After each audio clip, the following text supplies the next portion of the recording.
Pemirsa, dialog kembali kami lanjutkan. Pak Indria, dengan kemudian hasil yang berbeda-beda mulai dari quick count, real count, ini memang beban ada di KPU. Bagaimana nanti tanggal 22 Juli hasilnya akan seperti apa? Seperti itu ya? Secara kelembagaan memang KPU. Bola panas ada di KPU. Ada di KPU. Tetapi secara moral kita semua nonton televisi isinya begitu.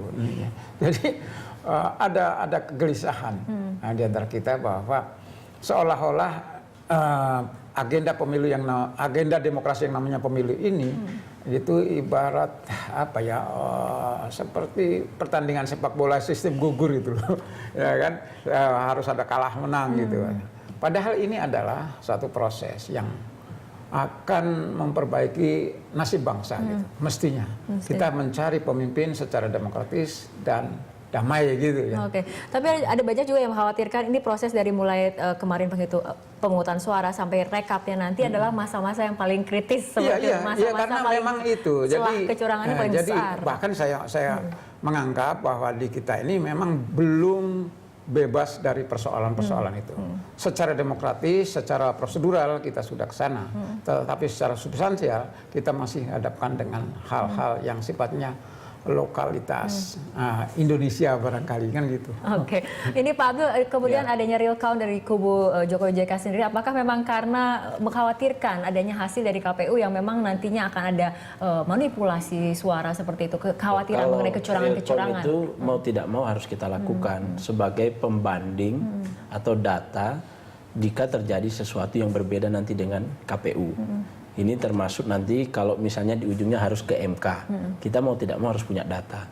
Oleh karena itu tim kami memang kita pastikan harus semua TPS terkolek seluruh C1-nya. Untuk memastikan bahwa data yang ada ini betul-betul nanti akan kita jumlah dan kita teliti betul, kita hitung betul. Itu pertama yang kita lakukan. Jadi mau tidak mau harus kita lakukan itu.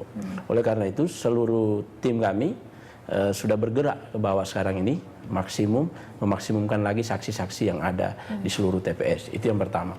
Yang kedua, saya kira tadi itu saya pernah ngomong bahwa harus dipastikan bahwa seluruh lembaga yang bisa berpengaruh terhadap hasil pemilu ini, termasuk KPU-nya, penyelenggara pemilu, dan semua harus independen dan netral. Itu yang pertama. Yang ketiga, saya kira harus ada kedewasaan di antara kita bahwa karena ini bisa mengarah pada konflik horizontal yang kuat, maka kita harus menahan diri semuanya.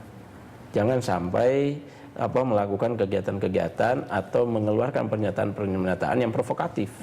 Provokatif sehingga kita jagalah bahwa kebersatuan kita ini jauh lebih penting dari segalanya. Baik, Pak Lambi, dari kubu Prabowo Hatta, apakah kemudian dengan alasan yang sama melakukan real count karena memang sebagai pembanding untuk hasil KPU nanti?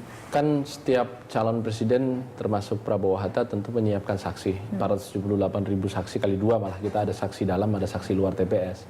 Yang memang bertugas untuk memonitor jalannya pemungutan suara dan mengumpulkan dokumentasi pemilu untuk memastikan agar hasil yang dilaporkan melalui rekapitulasi resmi KPU itu sama dengan apa yang sesungguhnya terjadi.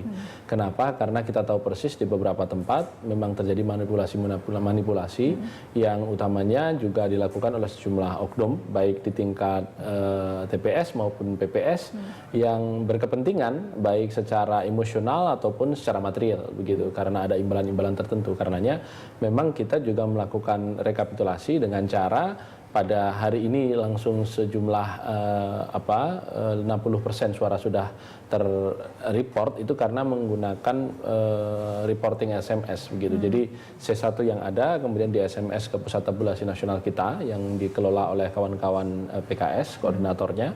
Dan kemudian dari situ kita pada ujungnya tanggal 22 kalau tidak ada kejanggalan dan manipulasi di dalam rekapitulasi yang dilakukan KPU secara nasional pasti hasilnya akan sama.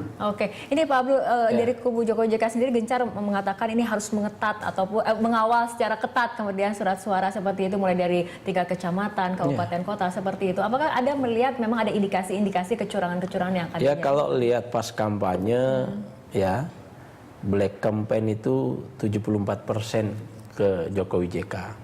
Jadi potensi untuk itu kuat. Nah, yang kedua, mohon maaf, saya bukan apa-apa, presiden ini juga ketua partai.